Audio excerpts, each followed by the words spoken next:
This is Jackie, and I'm here with John and Off with their heads on day 2 of Chicago's Riot Fest, enjoying another day of nice weather. So far, so good. Yeah, absolutely. You guys have been in existence since 2002. What do you attest to your band's longevity? Uh, Sheer stubbornness, probably, and like absolute self-loathing. I think like we just don't like ourselves that much. So Well, you like each other enough. I don't even know if that's 100%. No, I just constant touring, constant working, really not wanting to do anything else.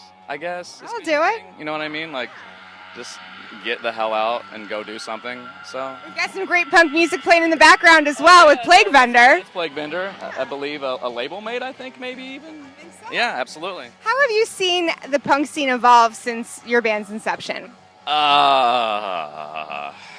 It's hard to say. Good and bad. Good and bad. As things go mainstream, things get kind of lame, and then as things kind of like come back around, they get better, and there's like always like an influx of good and bad, and bands like this come up and they're awesome, or bands like Pears come out and they're awesome, and then a couple years later someone will not be so awesome, and so I don't know, it's hard to say, I guess.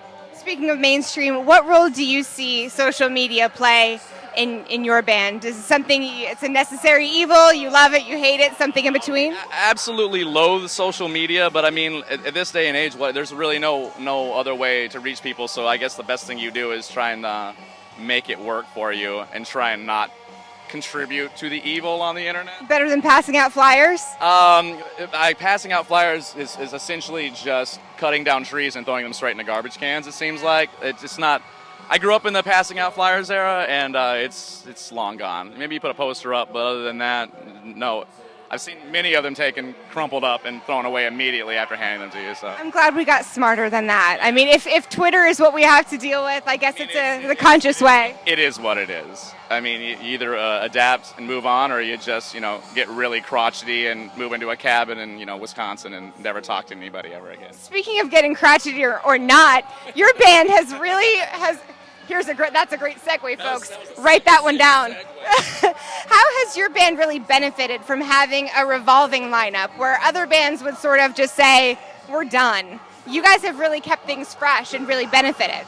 Well, we've been pretty solid, the same 4 guys for the last 3.5 years, and we have another guitar player that we bring in whenever one of us can't fit or can't do something, or if we just want to, like yesterday we used him just because we love him and wanted to have 3 guitars. But I think the important thing is this has always been, Ryan's thing, and it's a machine, and sometimes the machine rolls on with you, and sometimes it rolls on without you, and in order to keep it going and to keep the message and to keep, like, really what he's, like, built and established over the last 13, 14 years, you just kind of have to accept that that's how it is, And a lot of people really can't just put themselves as a cog in a system and feel good about that. A lot of people want to be the guy or the person, but, like, he's the guy, he's the person, you sign up, you know what you're in for, you show up, you play, and you get the benefit of, like, traveling and seeing a lot of cool things and cool places and great people, and, in the end of the day, it's no complaints, And your last release was 2013's Home? Yes. Very diverse. Yes. What's the plan for new music? Okay, so currently Ryan and I did an acoustic record that we'll be releasing at the end of October. You can get that through us at Anxious and Angry, or you can also get that through, I think, Epitaph Records, as well as he and I are currently in the writing process, a few songs into some structuring stuff for a new record, hopefully for next year. So I say that extremely tentatively, as we are wicked lazy and super unproductive usually most of the time, but we kind of are in a really good spot right now, so I feel like we're going to crank out some pretty good stuff. 2016 has been a really weird year. I think the beginning of the year we lost a lot of great musicians, and now we're rolling into this really, really weird political scene. What are some things that are influencing or kind of hitting upon your songwriting? I mean, I would think that for starters, like, for us, like, real life is the real politics. I mean, like, Ryan has always kind of avoided political banter until very recently, because we've kind of hit a point where, as an artist, when you are in front of thousands of people, you kind of need to stand up and say something. And I think that's a really important thing that he's kind of getting a really good grasp on right now and doing an exceptionally good job, in my opinion. Maybe not everybody agrees, but that's not really, I guess, neither here to say. But, like, I don't know. It's such a scary place that we're in right now, socially speaking, and I think that just basically speaking out to human decency right now, regardless of how you feel politically, one way or the other. Just be a human being to each other. Like, at the end of the day, just be decent, just be nice. It's unfortunate that we lost so many talented people this year. That's the real tragedy, and it's just, think about your loved ones, think about people that have cancer, think about children that don't have homes. Think about that stuff. Don't worry about your stupid petty differences of, social issues and stuff. Get in the middle, have a conversation.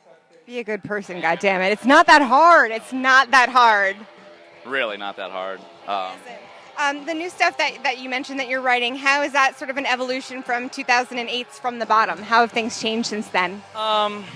I think just feeling a little bit more open. Like your first couple records, I feel like you get the sensation of people expect a certain thing, or I write a certain way and I don't want to branch out. And not that we're going to get psychedelic or really branch too far from the formula, because it's going to be the same chords and pretty much the same order, but it's a different melody and maybe just a couple new hooks and some stuff like that. But we're getting a little better at our instruments and just trying to branch out. Like we don't listen to a lot of punk rock in the van. Actually, very, very little. We have extremely varied and pretty awesome music. Just admit it, you're listening to Adele.